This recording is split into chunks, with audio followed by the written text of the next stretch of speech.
상상해 보세요. 끝없이 펼쳐진 사막 위, 금과 피로 뒤덮인 궁전 위로 태양이 떠오르던 땅을 말입니다. 그곳에서는 사람들이 스스로를 신이라 믿었고, 신들은 온갖 끔찍한 일들을 정당화하기 위해 소환되었습니다. 그곳은 실제로 존재했으며 페르시아라고 불렸습니다. 옛 지도에는 문명의 뜨거운 심장, 동과 서를 잇는 다리, 과학과 시와 전쟁이 뒤섞인 용광로로 기록되어 있었습니다. 하지만 그 웅장함 뒤에는 더 깊은 것이 숨겨져 있었습니다.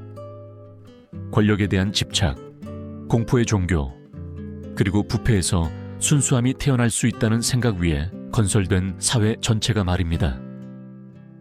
그리스 연대기 작가들은 그곳을 가장 아름답고 가장 잔인한 사람들의 나라라고 불렀습니다. 그리고 그들의 말이 옳았습니다.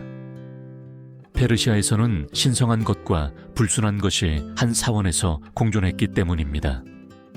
왕들은 빛의 신인 아우라 마즈다의 사자로서 왕위에 올랐지만 가장 절대적인 어둠으로 통치했습니다.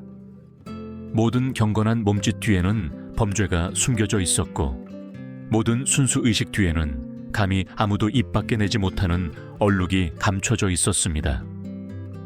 페르시아 제국은 불길 속에서 태어났습니다.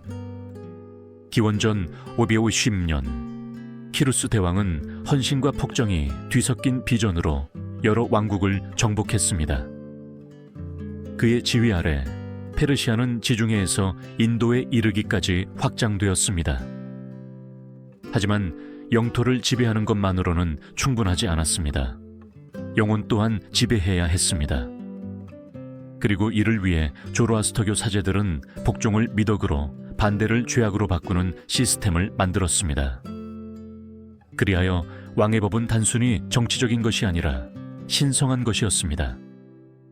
그것에 의문을 제기하는 것은 신들에게 도전하는 것과 같았습니다.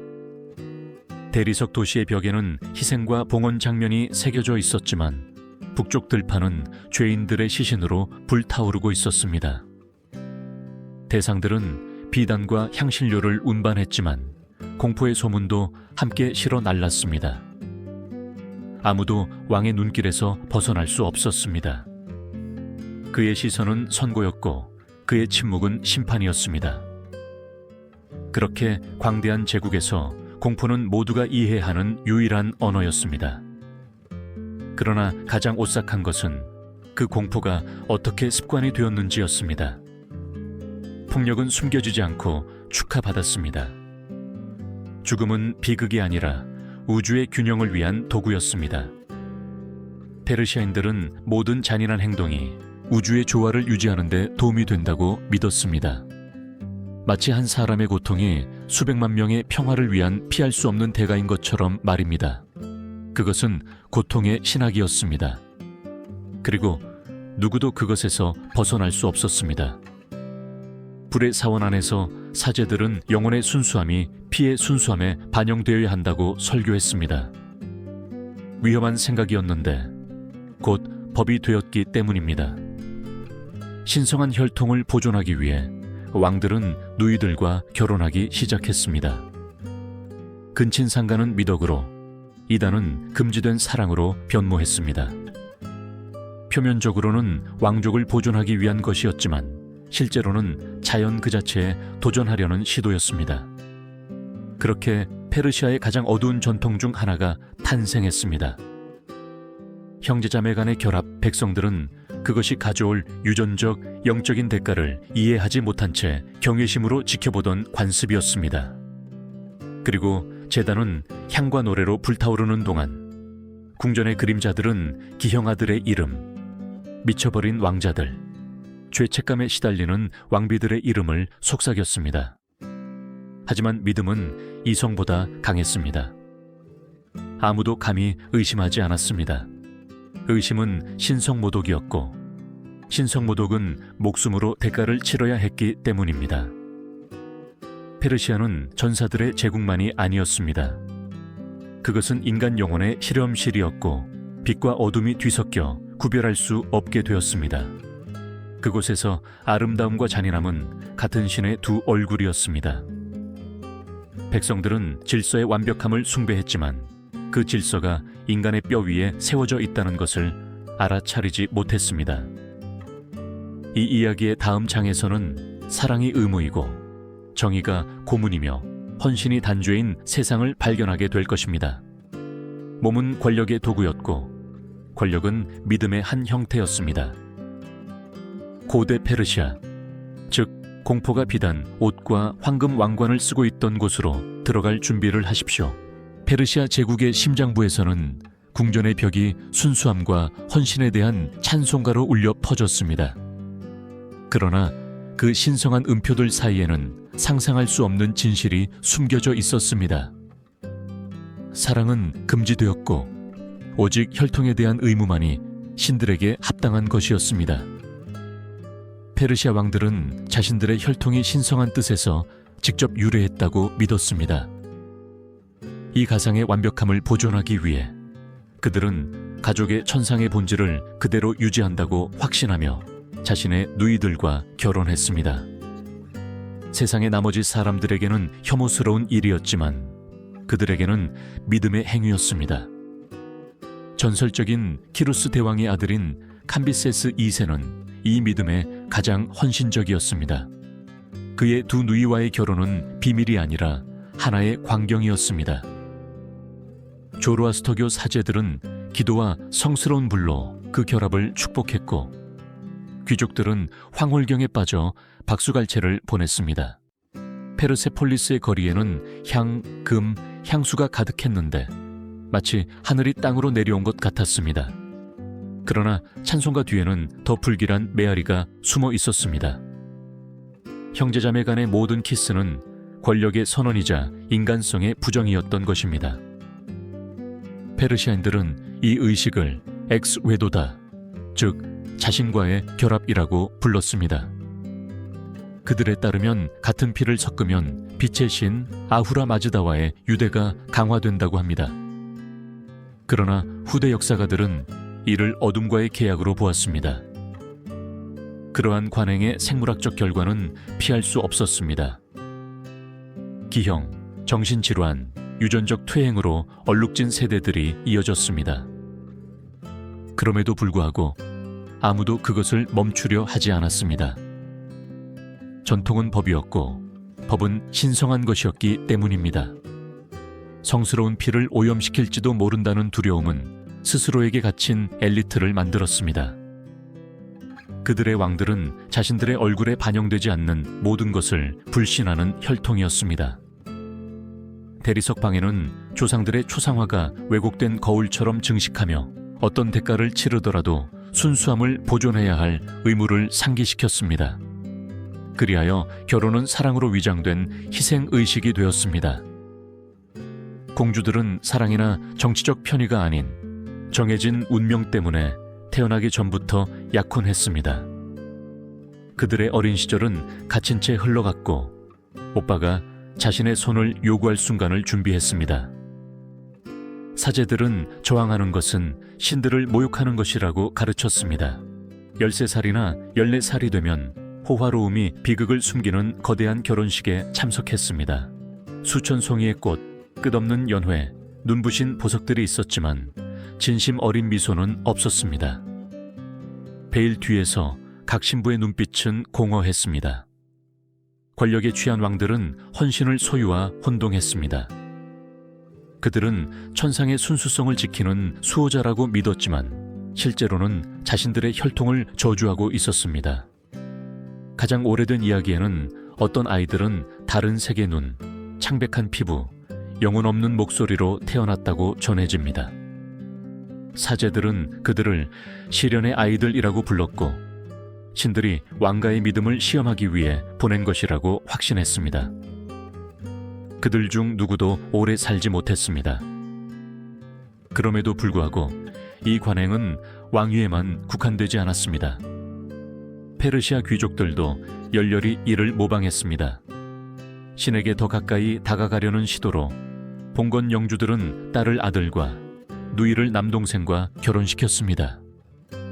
처음에는 비밀리에, 나중에는 자랑스럽게 행했습니다. 근친혼은 권력의 상징이자 명성의 표시가 되었습니다. 피가 더 밀폐될수록 신들의 총애에 더 가깝다고 믿었습니다. 그러나 현실은 달랐습니다. 질병은 귀족 가문들 사이에서 조용히 퍼져나갔고, 궁전은 병약하거나 허약하거나 정신적으로 불안정한 상속자들로 채워지기 시작했습니다. 제국은 건재했지만 그 생물학적 토대는 내부에서 서서히 썩어가고 있었습니다. 가장 오싹한 것은 종교적 정당화였습니다. 사제들은 신들이 불순한 마음을 가진 자들에게만 기형으로 벌을 내린다고 말했습니다. 그리하여 모든 기형은 유전적 경고가 아니라 믿음의 시험으로 해석되었습니다. 그 시대의 공주가 되는 것을 상상해 보세요. 당신의 운명은 태어나기 전부터 결정되어 있었습니다. 사랑도 자유도 알지 못했습니다. 오직 당신을 창조한 혈통에 당신의 몸과 피를 바쳐야 하는 의무만 있었습니다. 밤에 궁전이 잠들어 있는 동안 아마도 별들을 바라보며 신들이 정말로 당신을 지켜보고 있는지, 아니면 수세기 전에 떠나 인간들을 그림자 속에 홀로 남겨두었는지 궁금해했을 것입니다. 알렉산더 대왕의 연대기 작가들은 나중에 그리스인들이 페르시아를 정복했을 때 이 의식들을 발견하고 경악했다고 기록했습니다. 그러나 그들을 가장 놀라게 한 것은 행위 자체보다 페르시아인들이 그것을 옹호하는 평온함이었습니다. 그들에게는 상상할 수 없는 것이 죄가 아니었고 단지 관습일 뿐이었습니다. 그리하여 세대에서 세대로 페르시아는 비밀과 기형의 산 위에 왕좌를 유지했습니다. 사회 전체가 사랑은 피 속에서 정화되어야 한다고 확신했습니다. 비록 그것이 파괴를 의미할지라도 말입니다. 순수함이 신이었던 제국에서 인간성은 진정한 죄였습니다. 페르시아 궁전의 벽 뒤에는 제2의 제국, 즉 하렘이 숨겨져 있었습니다. 대리석, 향수, 보이지 않는 칼로 이루어진 미로였습니다. 그곳에서는 왕이 아니라 그의 침상과 그의 형벌을 공유하는 여성들이 통치했습니다. 모든 왕비, 모든 첩, 모든 노예는 소리 없이 치명적인 권력 게임의 한 조각이었습니다. 수사의 궁전 정원에서 페르세폴리스의 끝없는 복도에 이르기까지 공기는 질투, 기도, 비밀로 가득했습니다. 그리고 그 황금빛 세계의 중심에는 논란의 여지없는 진실이 있었습니다. 오직 왕에게 아들을 안겨준 자만이 두려움 없이 살 수 있었습니다. 페르시아인들은 하렘을 위대함의 상징으로 여겼습니다. 왕은 수백 명의 아내를 가질 수 있었고, 각 아내는 자신만의 수행원, 자신만의 향수, 자신만의 궁전 구석을 가지고 있었습니다. 연대기 작가들은 크세르크세스 1세의 하렘에 300명 이상의 여성들이 살았다고 전합니다. 그들 중 어느 누구도 같지 않았습니다. 일부는 정복된 먼 부족 출신이었고, 다른 일부는 정치적 재물로 받쳐진 지역 귀족의 딸들이었습니다. 그러나 모두 같은 운명을 공유했습니다.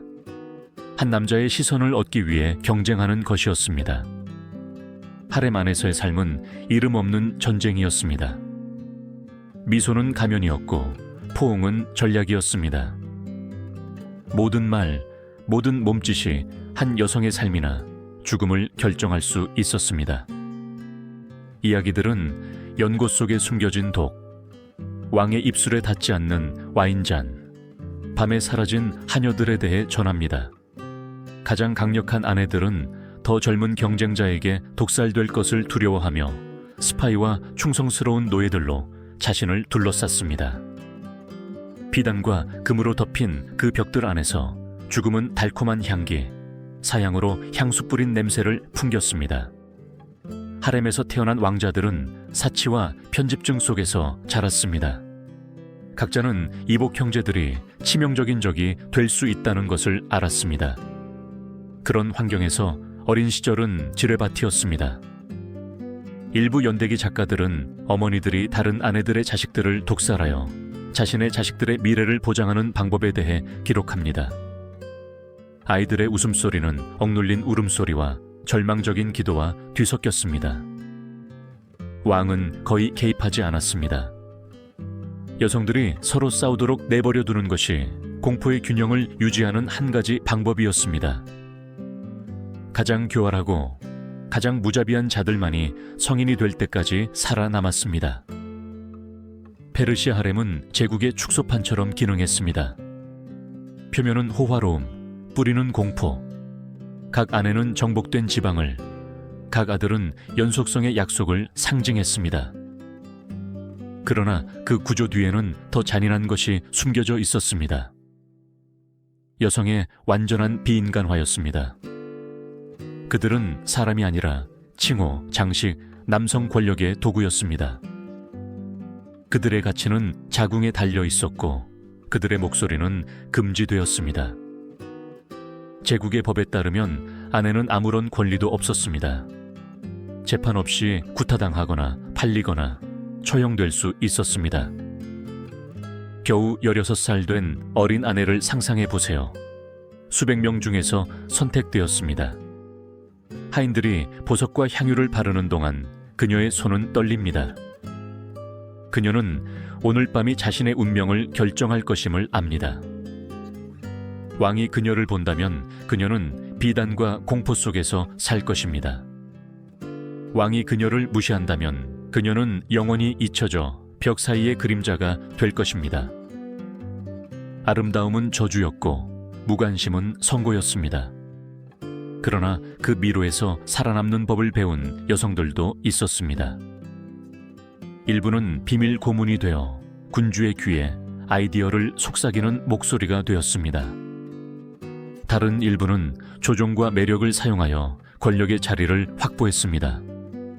하지만 대부분은 살아있는 유령, 금빛에 갇힌 몸, 침묵 속에 갇힌 영혼이었습니다. 하렘의 벽은 사원보다 더 많은 고백을, 사제들보다 더 많은 기도를 들었습니다. 매일 밤 여성들의 기도 소리가 아치형 천장으로 울려 퍼지며 응답하지 않는 신을 찾았습니다. 현대 역사가들은 하렘을 동양적 사치의 상징으로 묘사하는 경향이 있지만 실제로는 감옥이었습니다. 비단으로 쌓인 감옥 말입니다. 그곳의 여성들은 죽음조차 자유롭지 못했습니다. 아내가 죽으면 그녀의 몸은 왕의 소유물로 취급되었습니다.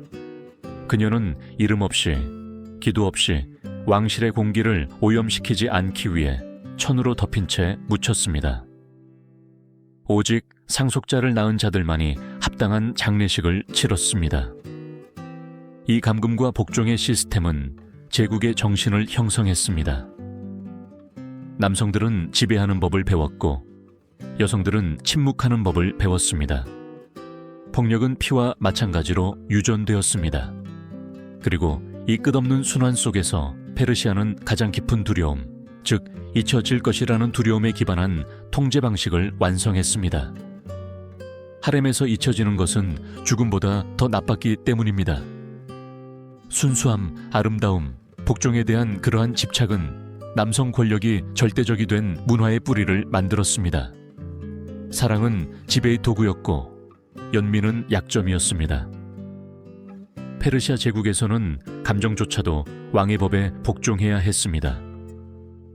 다음 부분에서는 그와 동일한 논리, 즉 정의로 위장된 권력이 궁전의 벽 너머로 어떻게 확장되었는지 보게 될 것입니다. 여성들이 왕의 욕망의 죄수였다면 백성들은 그의 정의의 죄수였기 때문입니다. 그리고 페르시아에서 정의는 고문과 동의어였습니다. 페르시아의 정의는 자비를 몰랐습니다. 왕이 살아있는 신으로 여겨지던 제국에서 법은 백성을 보호하기 위한 것이 아니라 그들의 하찮음을 상기시키기 위한 것이었습니다. 모든 칙령, 모든 판결은 두려움의 무게를 지녔습니다. 그리고 페르시아에서 사랑이 복종의 한 형태였다면 정의는 신성한 형벌의 한 형태였습니다. 페르시아인들은 용서를 믿지 않았습니다. 그들에게 범죄는 국가에 대한 단순한 위반이 아니라 우주의 질서에 대한 영적인 오점이었습니다. 그리하여 고문이 스펙터클이 되는 시스템이 탄생했습니다. 처벌은 비밀리에 행해지지 않았습니다. 그것들은 공개적이고 의례적이었으며 집단 기억에 각인되도록 신중하게 설계되었습니다. 엑바타나나 페르세폴리스의 광장에서 죄수들은 단순히 죽지 않았습니다. 그들은 살아있는 경고로 변모했습니다. 가장 두려웠던 방법 중 하나는 배로 알려진 스카피즘이었습니다. 희생자는 옷을 벗고 두 개의 나무 카누 사이에 놓였으며 머리, 손, 발은 노출된 채였습니다. 처형자들은 설사를 유발할 때까지 우유와 꿀을 먹였습니다. 그런 다음 얼굴과 사지에 더 많은 꿀을 바르고 뜨거운 태양 아래에서 곤충떼를 유인했습니다. 몇 시간 안에 몸은 파리, 말벌, 유충구로 뒤덮였습니다. 며칠 동안 구더기들은 살아있는 살을 먹어치웠고 죄수는 여전히 숨을 쉬었습니다. 그것은 느린 죽음이었고 종교적인 연극으로 변모했습니다. 왕의 신성함에 대한 반역자들의 처벌이었던 것입니다. 그러나 스카피즘은 시작에 불과했습니다. 꿰뚫어 죽이는 것이 황실 재판관들이 가장 좋아하는 도구였습니다. 신중하게 기름칠한 날카로운 말뚝이 죄수의 항문을 통해 삽입되어 어깨나 목구멍으로 나오게 했습니다. 그런 다음 수직으로 땅에 박고 몸의 무게가 서서히 아래로 밀어넣도록 내버려 두었습니다. 일부는 사제들이 영혼의 정화에 대한 기도를 읊는 동안 3일 내내 고통받았습니다. 모든 비명은 고백으로 해석되었습니다. 죄의 모든 수준에 대한 처벌이 있었습니다. 도둑은 손을 잃었고 거짓말쟁이는 광기에 이를 때까지 채찍질 당했고 간통범은 공동체 전체 앞에서 돌팔매질 당했습니다. 그러나 가장 무서운 것은 자의적인 처벌이었습니다. 페르시아에서는 죽기 위해 죄가 있을 필요가 없었습니다. 잘못된 시선만으로도 충분했습니다. 허락 없이 왕을 쳐다보는 것은 신들을 모욕하는 것이었습니다. 그가 명령하기 전에 말하는 것은 즉시 참수형을 의미했습니다. 왕자들조차도 안전하지 않았습니다. 다리우스의 아들조차도 어떤 의식에 늦었다는 이유로 처형되었다는 기록이 있습니다. 또 다른 왕자는 공개적으로 아버지를 거역했다는 이유로 채찍질당해 죽었습니다. 공포는 혈통이나 계급을 가리지 않았습니다. 그것은 권력의 보편적인 언어였습니다. 궁정 전체는 복종의 안무 속에서 살았습니다. 조심스러운 걸음걸이, 숙인 머리, 보이는 손, 억눌린 숨소리, 심지어 재채기조차도 도전으로 해석될 수 있었습니다. 절대적인 공포의 문화는 정치적일 뿐만 아니라 신학적이었습니다. 조로아스터교 사제들은 고통이 영혼을 정화하고 한 사람의 고통이 빛과 어둠 사이에 우주적 균형을 유지한다고 가르쳤습니다. 그렇게 그들은 모든 고통을 정당화했습니다. 신성한 정의는 연민을 필요로 하지 않았습니다. 연민은 인간의 약점으로 간주되었기 때문입니다. 페르시아의 관점에서 질서는 불과 철로 유지되어야 했습니다. 처벌은 의식으로 변했습니다. 죄인의 가족들은 참석하여 지켜봐야 했습니다. 일부는 기절했고 다른 일부는 용서를 구하는 기도를 외쳤습니다. 그러나 아무도 시선을 돌릴 수 없었습니다. 처벌을 보는 것은 시민의 도덕적 학습의 일부였습니다. 그것은 공포의 교육학이었습니다. 보는 자는 복종했습니다. 페르시아 지배하에 바빌론 거리를 걷다가 처형을 알리는 북소리를 듣는다고 상상해 보세요. 사람들은 축제처럼 몰려들었고 아이들은 부모의 어깨 위에 있었습니다. 해가 지자 횃불의 빛 아래 피가 빛났습니다. 그리고 처형자가 칼을 들어 올리자 침묵은 절대적이었습니다. 아무도 울지 않았고 아무도 비명 지르지 않았습니다. 오직 살이 잘려나가는 건조한 소리와 재를 실어 나르는 바람 소리만이 들렸습니다. 그것이 교훈이었습니다. 페르시아에서 삶은 인간의 것이 아니라 왕의 것이었습니다. 그리고 왕은 신들의 현신이었습니다. 그의 말은 존재와 무의 경계였습니다. 그렇게 평화는 존경이 아니라 공포로 유지되었습니다. 수세기 동안 그 전략은 통했습니다. 페르시아 제국은 안정의 모델이었습니다. 정의 때문이 아니라 공포 때문이었습니다. 반란은 거의 존재하지 않았습니다. 시민들은 무덤보다 침묵을 택했습니다. 복종은 본능이 되었고 공포는 종교가 되었습니다. 그러나 고통에 기반한 시스템은 영원히 지속될 수 없었습니다. 모든 채찍질, 모든 부당한 죽음, 아버지의 처형을 강요당한 모든 아이는 원한의 씨앗을 뿌렸습니다. 그리고 그 씨앗들은 시간이 지남에 따라 자라나 제국의 몰락으로 피어날 것이었습니다. 어떤 신도, 심지어 페르시아의 신들조차도 영원한 고통 위에 세워진 왕좌를 지탱할 수는 없기 때문입니다.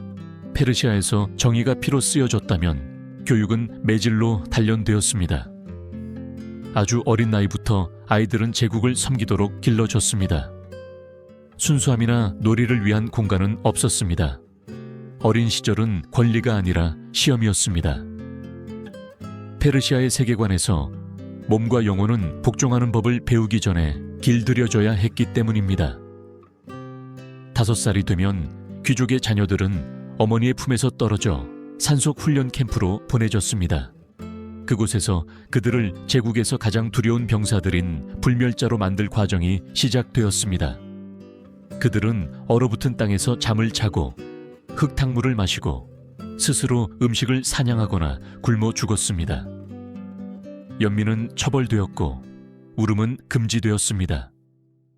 아이가 울면 다른 아이들 앞에서 매를 맞았습니다. 약점을 보이면 침묵 속에서 고통받는 법을 배울 때까지 굶겼습니다. 전쟁으로 단련된 교관들은 말로 가르치지 않고 처벌로 가르쳤습니다. 구타, 단식, 수면 박탈. 아이들은 고통이 친구이고 연민은 배신이라는 것을 배우면서 자랐습니다. 모든 흉터는 훈장이었습니다. 억눌린 모든 눈물은 승리였습니다. 15살이 되면 살아남은 소수만이 영혼 없는 전사로 변모하여 궁정으로 돌아왔습니다. 그리스 연대기 작가들은 그들을 공포에 떨며 이야기했습니다. 그들은 그들을 아타나토이, 즉 불멸자라고 불렀습니다. 10,000명이라고 일컬어졌지만 실제로는 한 명이 죽을 때마다 즉시 다른 한 명이 그 자리를 대신하여 항상 같은 수를 유지했습니다. 그들은 침묵 속에서 태양 아래 불처럼 빛나는 청동 갑옷을 입고 행진했습니다. 그들의 규율은 깨지지 않았고 그들의 믿음은 절대적이었습니다. 그들은 금이나 영광을 위해 싸우지 않았습니다. 그들은 어린 시절부터 주입된 공포를 위해 싸웠습니다. 그 훈련 캠프 중 한 곳에서의 밤을 상상해 보세요. 한 아이가 얼어붙는 바람 아래에서 피 흘리는 무릎으로 떨고 있습니다. 멀리서 늑대들의 울부짖는 소리와 몸 아래 얼음이 부서지는 소리를 듣습니다. 감히 잠들지 못합니다. 눈을 감으면 교관이 채찍으로 깨울 것임을 알기 때문입니다. 그는 이를 악물고 천천히 숨을 쉬며 배운 말을 반복합니다. 고통은 진실, 약점은 거짓.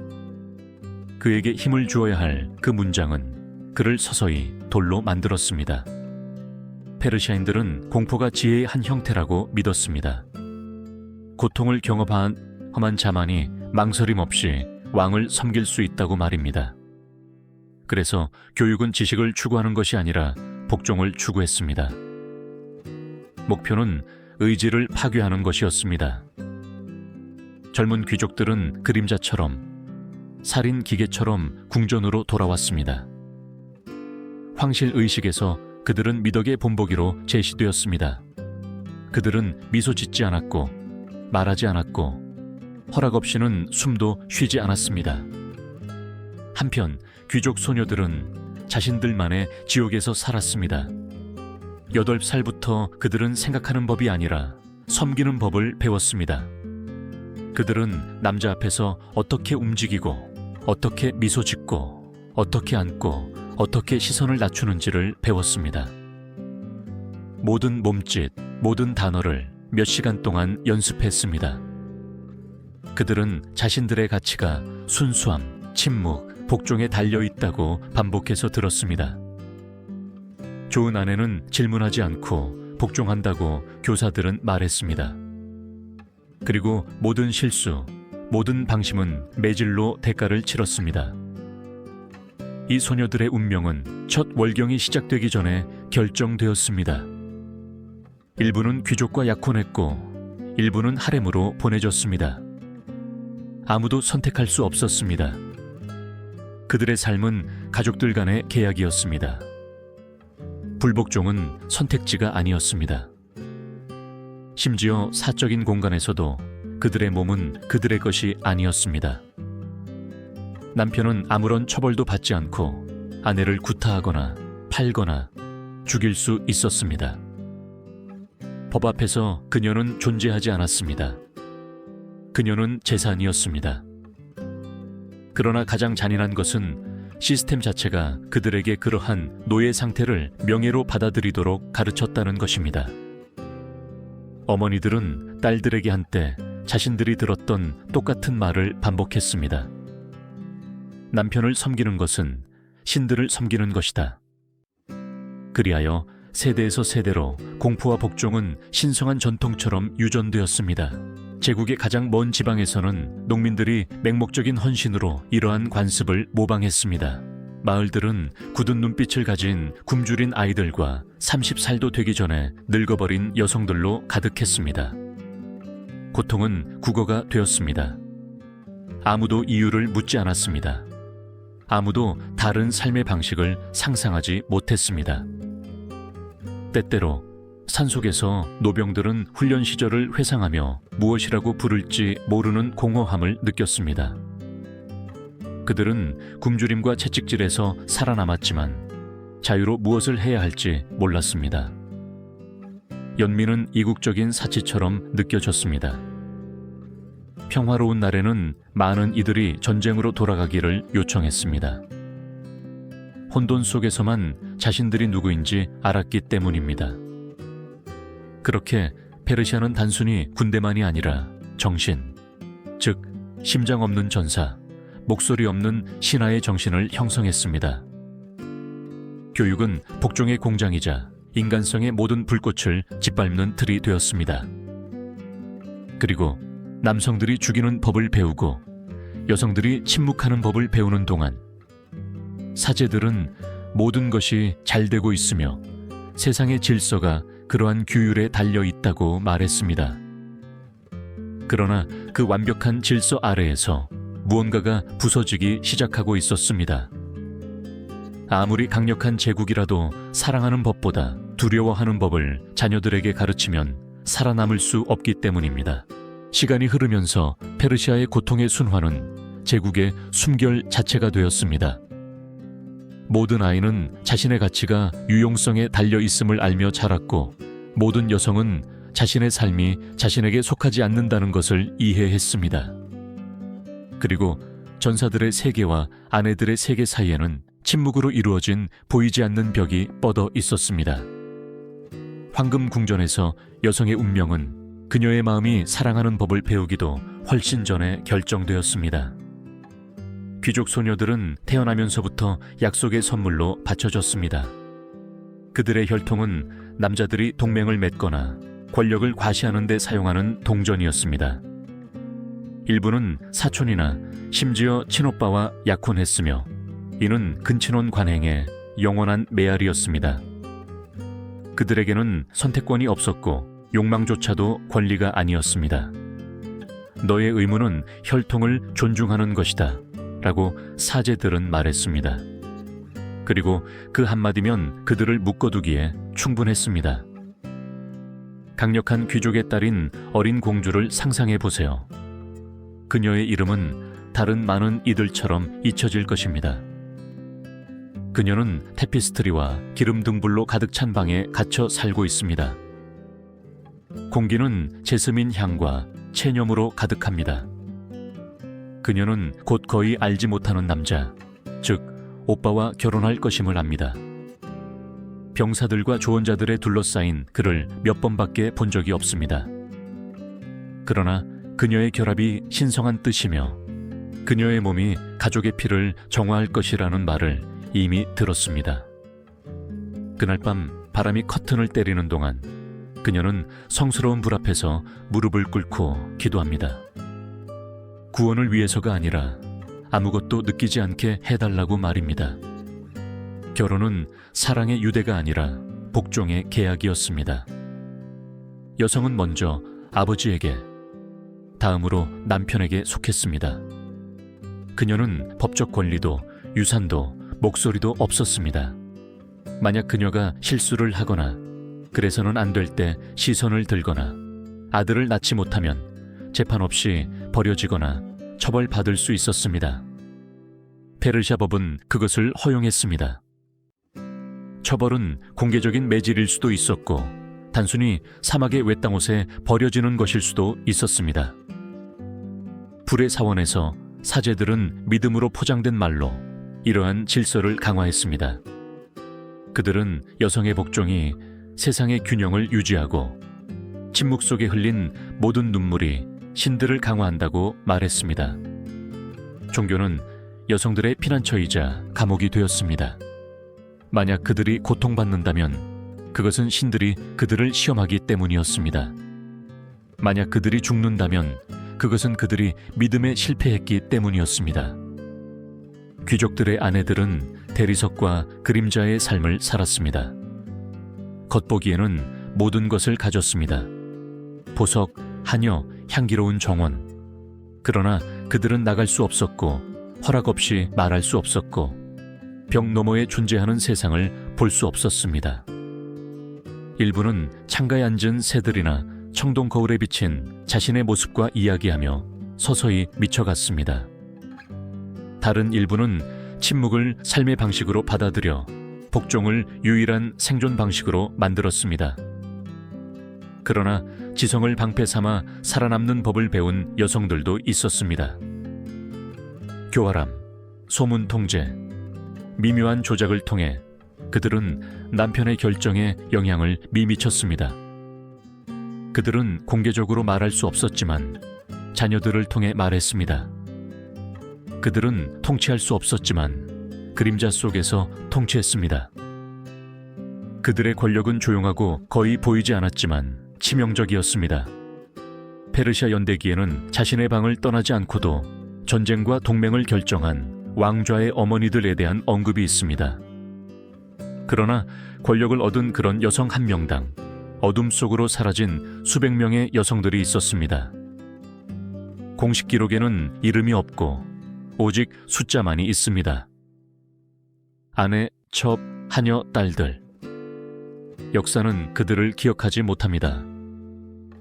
권력이 그들을 인간으로 여기지 않았기 때문입니다. 그들은 단지 다른 이들이었고 혈통이 계속되도록 보장하는 존재였습니다. 불복종에 대한 처벌은 무자비했습니다. 간통으로 적발된 여성은 돌팔 매질 당했습니다. 남편의 권위에 도전한 아내는 노예로 팔릴 수 있었습니다. 그리고 감히 도망치려 했다면 그녀를 찾아내어 붙잡아 경고의 의미로 자신의 집 앞에 매달았습니다. 남성의 명예는 어떤 여성의 생명보다 귀중했습니다. 한편 사제들은 순수함과 미덕에 대해 이야기하며 성스러운 말로 잔인함을 정당화했습니다. 그들은 여성이 남성 영혼의 거울이며 그녀가 더러워지면 남성이 불로 그녀를 정화해야 한다고 말했습니다. 그렇게 처벌은 의식이 되었습니다.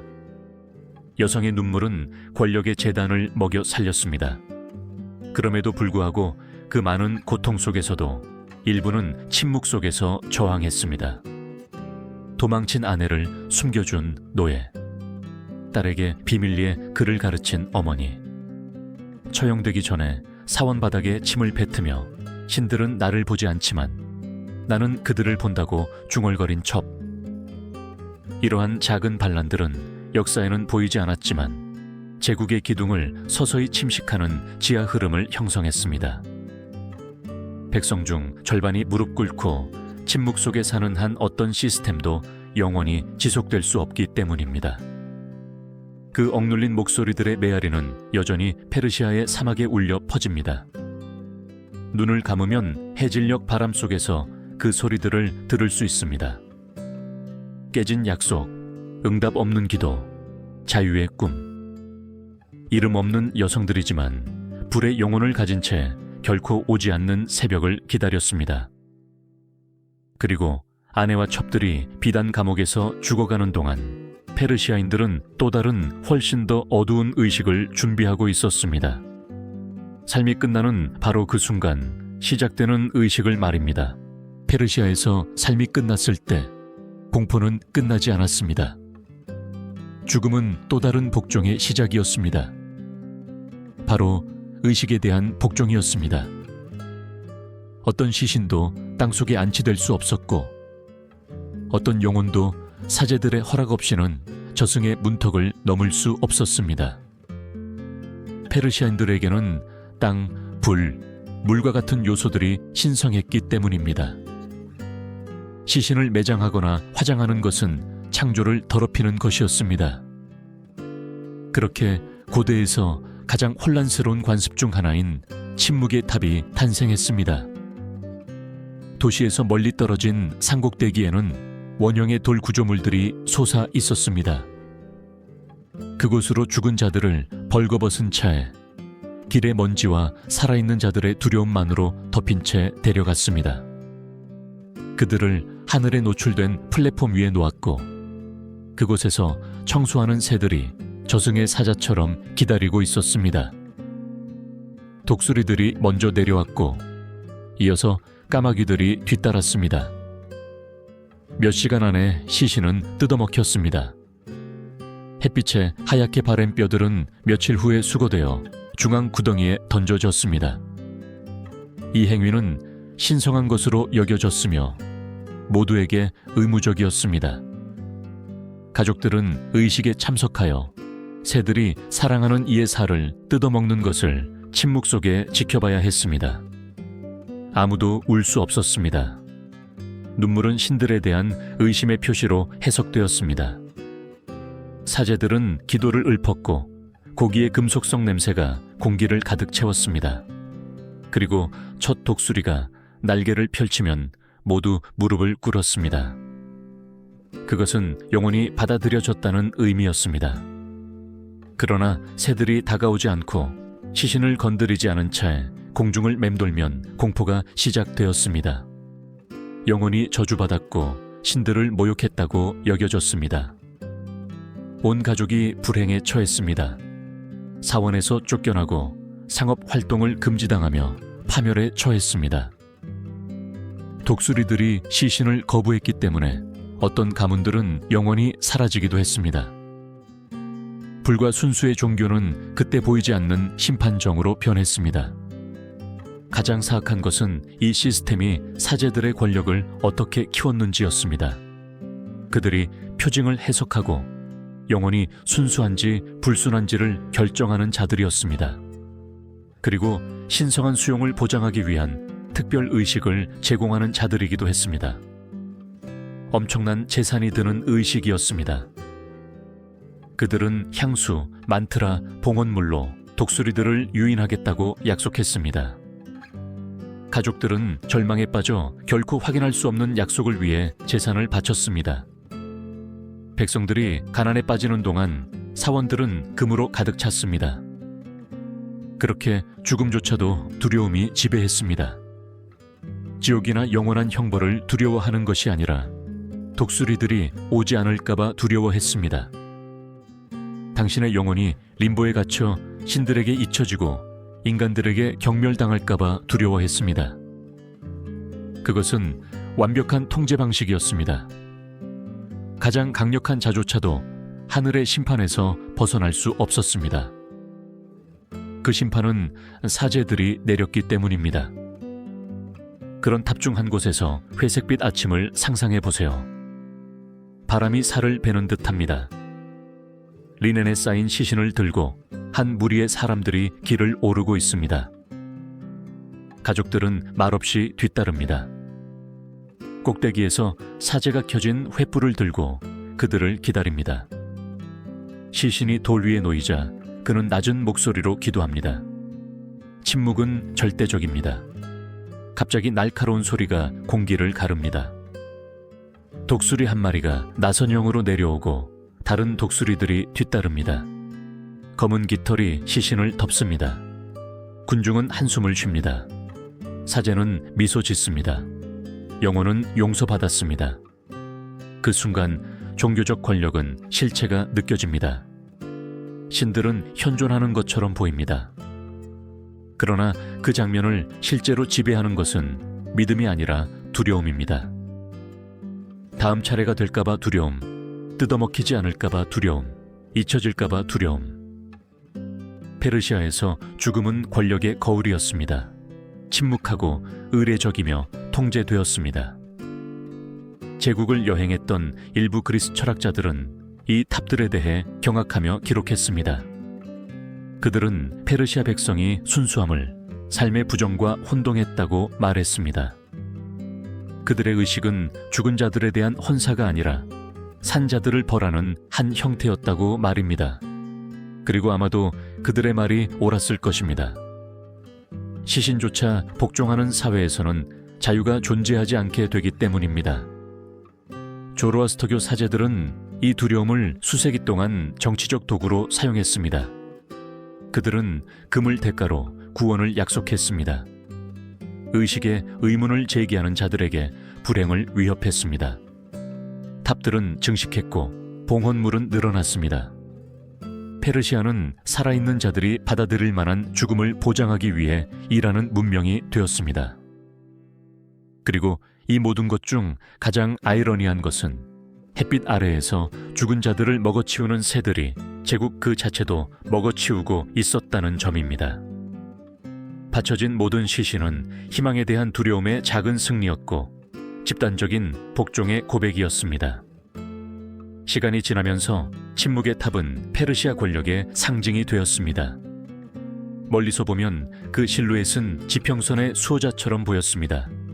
그러나 실제로는 인간의 연약함을 기념하는 기념비였습니다. 그것은 금도, 귀족도, 헌신도 태양 아래 하얀 뼈로 변하는 것을 막을 수 없다는 것을 모두에게 상기시켰습니다. 그리고 독수리들이 높은 곳에서 임무를 수행하는 동안 궁전에서는 왕이 순수함에 대한 자신만의 집착에 직면하고 있었습니다. 죽은 자들이 깨끗해야 한다면 군주의 몸은 완벽하고 손댈 수 없고 신성해야 했기 때문입니다. 그리고 그 집착은 관계를 더욱 절대적인 수준으로 이끌 것이었습니다. 페르세폴리스 궁전에서 순수함은 미덕이 아니라 종교였습니다. 왕은 인간이 아니라 신들의 살아있는 반영이었습니다.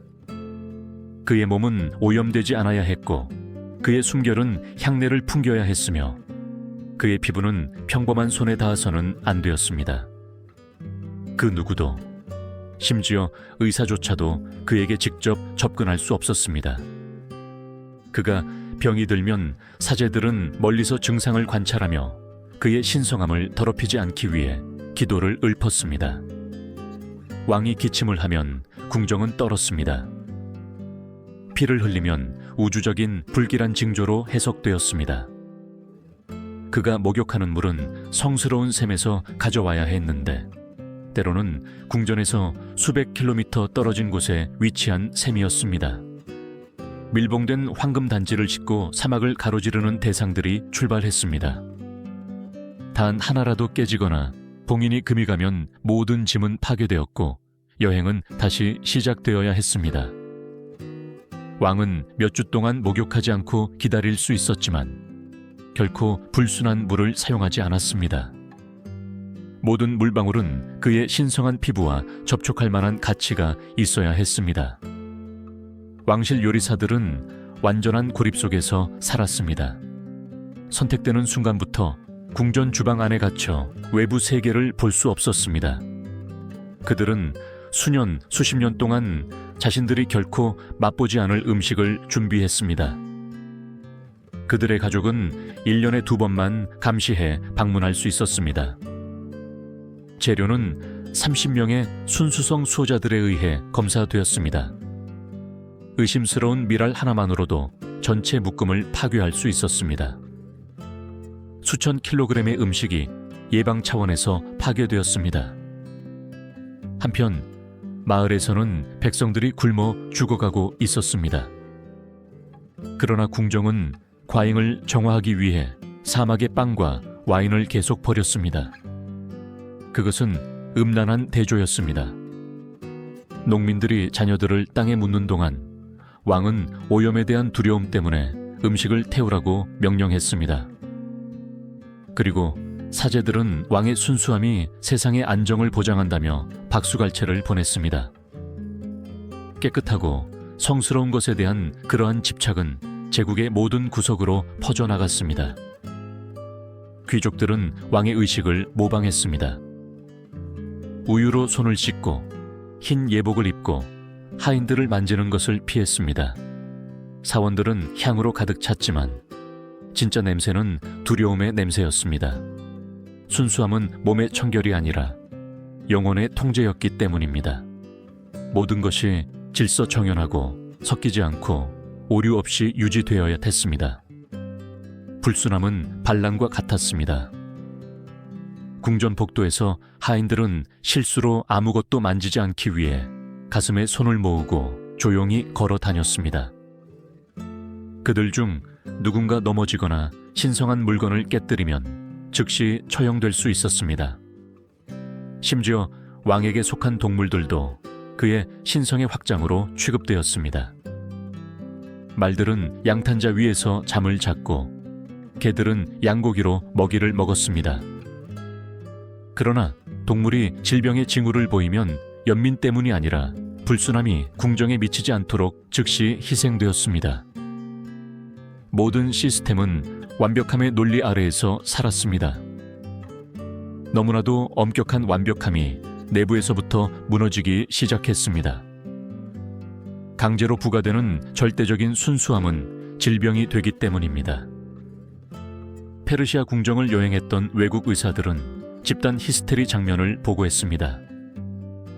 하루에 10번 목욕하는 궁정인들, 불로 공기를 정화하는 사제들, 맨발로 땅을 밟는 것을 거부하는 왕비들.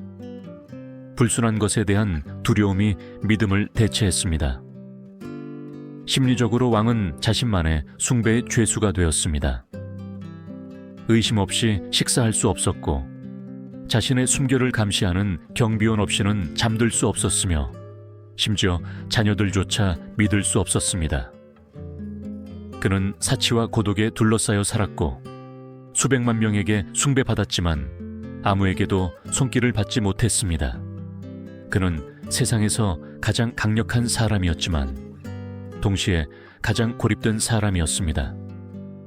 이러한 권력의 고립은 현실과 완전히 단절된 계급을 만들었습니다.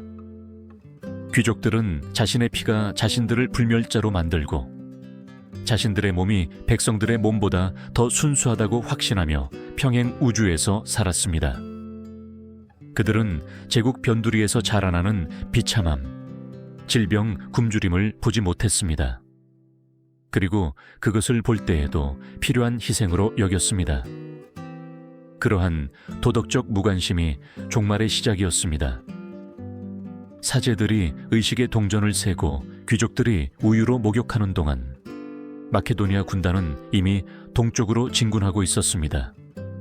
순수함은 어떤 적보다 제국을 약화시켰습니다. 불멸을 유지하려는 집착이 내부에서부터 그것을 좀먹었습니다. 왕신의 신화는 무너지기 시작했습니다. 그의 손댈 수 없는 몸은 곧 흙이 될 것이었습니다. 그의 궁전, 그의 대리석과 황금으로 된 성소는 폐허가 될 것이었습니다. 어떤 신성함도 살에서 태어났다는 사실을 잊으면 살아남지 못하기 때문입니다.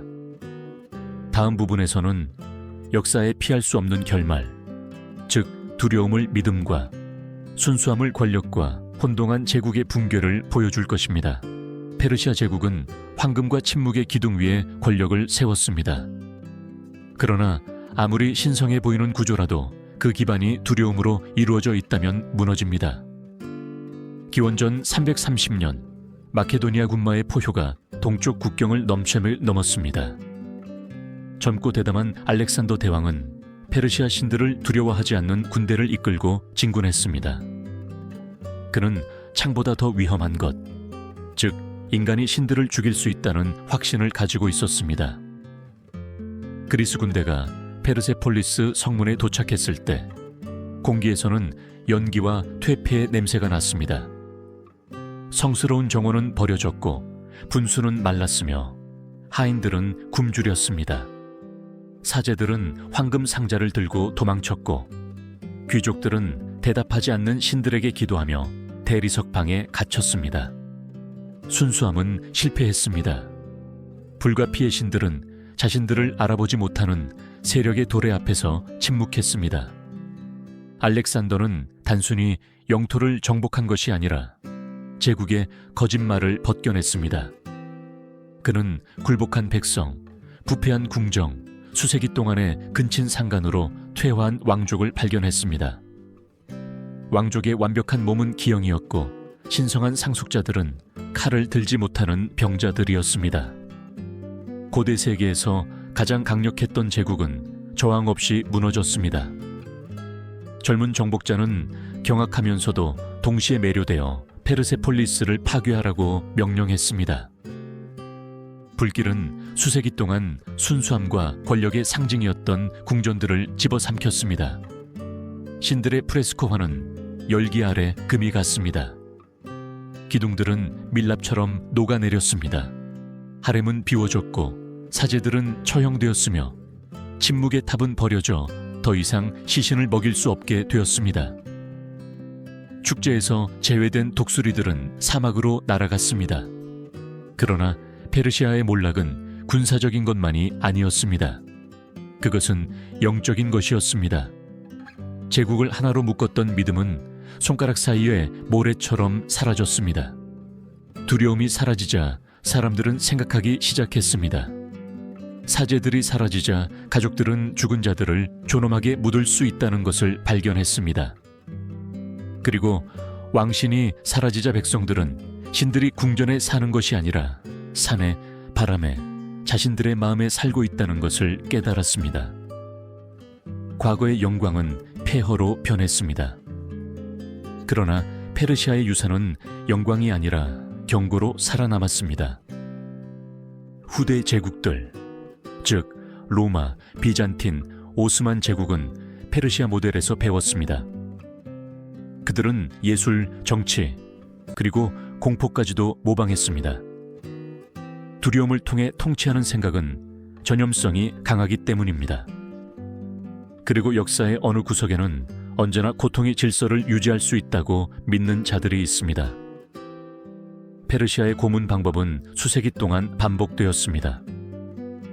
스카피즘은 로마의 처형자들에게 연구되었고 꿰뚫어 죽이는 것은 발칸반도에서 신성한 처벌의 상징이 되었습니다.